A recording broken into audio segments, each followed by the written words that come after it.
Vitão, que é um zagueiro jovem, talvez o principal zagueiro jovem do futebol brasileiro, está saindo do Inter por 10 milhões de euros.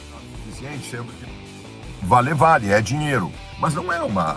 Cara, o Vitão... Se no campo de grama sintética, eu quero receber mais do que os outros.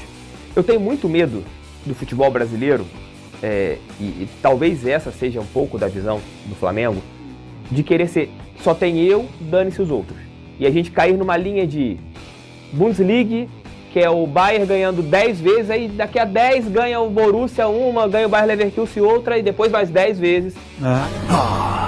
Eu adoro cheiro de medo.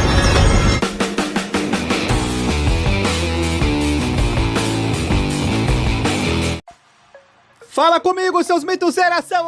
Hoje tem muita coisa interessante. Tem o Baldasso aqui desabafando sobre a contratação do Flamengo sobre o Vitão. Quero falar também sobre isso logo no final do vídeo, dando aqui a minha opinião. E tem também aqui o Botafoguense, nosso querido TF, juntamente comigo lá também, lá o PC lá do Grupo Globo, enfim, falando sobre o futuro do futebol brasileiro. E olha, principalmente o nosso querido TF tá com medo de uma bayernização no futebol brasileiro. O vídeo está fantástico, fica comigo até o final. Os créditos de cada canal, vou deixar no início de cada vídeo, vão lá conferir os canais que está na própria descrição do vídeo. Compre também aqui os produtos do Mengão, tá bom, nação? Clica nesse link aí, qualquer coisa que vocês comprarem, a venda vai contar pra mim. Conta com a apoio de vocês.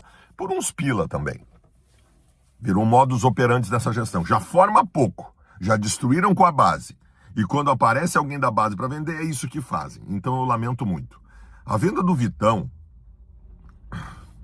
no valor total estabelecido, ela não é uma venda catastrófica, mas também não é boa.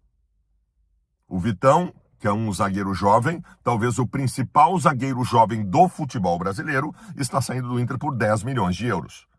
Sendo que para o Internacional, a grosso modo, o que sobra não é tão expressivo, em torno de 5 milhões de euros, porque outros 5 são para o perdão da dívida do Thiago Maia. O que também já é outra coisa. Lamentável, sabe? Eu vou considerar boa a negociação do Vitão, sendo que grande parte do que eu vou receber dela é pelo pagamento de uma dívida que o clube não foi organizado o suficiente. Vale, é dinheiro, mas não é uma... Cara, o Vitão, pelo poder que o Inter tem hoje, é insubstituível. Como é que tu repõe o Vitão sem gastar os mesmos 5 milhões de euros que está te sobrando limpo pela venda dele? Como é que tu repõe ele? Tu não tem nem competência para fazer isso. Tu vai ter que contar com a sorte de o capa do Inter, que nunca faz nada certo, acertar em um zagueiro barato que ninguém viu e ele dá conta do recado. Então eu não posso considerar boa essa venda, porque ela não resolve os problemas do Internacional. Se tivesse uma venda do Inter para fazer hoje, que o Inter recebesse limpo 15 milhões de euros, 15, eu aceitaria. Eu diria que é ótimo. Mas não tem. Aí agora tem uma tentativa de vários times em cima do Bruno Gomes. E eu tô muito preocupado com o Gomes. O grande problema do Inter é que todo mundo sabe que o Inter tá devendo até as calças e as cuecas. Então os caras vêm aqui com umas propostas de merda, contando que o Inter aceite. Eu não sei se essa estratégia daqui a pouco realmente não vai dar certo. Tem uma coisa que preocupa também. Os caras estão sabendo que o Inter não tem crédito para contratar. O Inter não tem crédito para contratar. O Internacional, para comprar um jogador de alguém e o clube aceitar um parcelamento tal, é muito difícil, porque o Inter é caloteiro. Essa direção transformou o Inter num clube caloteiro. Então tem muita gente chegando no entorno do Inter para pegar jogador do Inter, meio que oferecendo alguma coisa em troca, do tipo, esse cara ele não consegue contratar ninguém, então vou oferecer minhas reba aqui, minha sobra aqui, minha xepa, para eles. O River Plate estava fazendo isso, para ter o Bernabéu. Oferecendo ao Internacional jogadores que ele não usa mais, do tipo, escolhi aqui minhas maçãs na caixa, tinha 3 maçãs que estavam meio podre, meio passadas, essas aqui tu pode pegar pra ti. Você achou que não fosse ver o Botafogo campeão da Libertadores? Chegou a pensar que, cara, a partir do momento, o André não vai ver o Botafogo campeão da Libertadores. A partir do momento que ele começa a se transformar com a chegada da SAF, eu entendia que as perspectivas começaram a mudar. E a mudança de perspectiva, evidentemente. O futebol não é um esporte de certeza absoluta. Então eu nunca vou ser um sentencionista no futebol. Ah, isso aí não vai a lugar nenhum, isso aqui não vai dar em nada. Eu te digo que hoje, aquilo que eu falei agora há pouco, a primeira prateleira do futebol brasileiro, até o momento, quem tem assento fixo é Flamengo e Palmeiras. Daqui a pouco um outro clube, se estruturado, pode ter assento fixo também. Futebol, assim como eu digo que futebol é metáfora da vida, a vida não é para certezas o tempo inteiro. A vida é cheia de incertezas e dúvidas. Futebol também. Faz bem para o futebol? A última pergunta mesmo, para encerrar. Alguns posicionamentos que eu vejo do presidente do Flamengo, igual fim do campo de grama sintética, eu quero receber mais do que os outros. Eu tenho muito medo do futebol brasileiro, e talvez essa seja um pouco da visão do Flamengo, de querer ser só tem eu, dane-se os outros.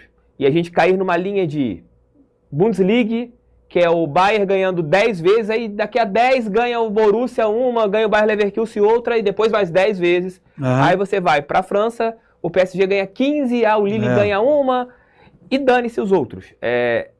Você tem esse receio também, às vezes, do egocentrismo dos presidentes de não quererem um bolo maior, todo mundo brigando, ora um vai ganhar, ora outro vai ganhar, mas todo mundo forte, e meu futebol sendo forte, eu posso ganhar de pessoas mais fortes e arrecadar mais? Você?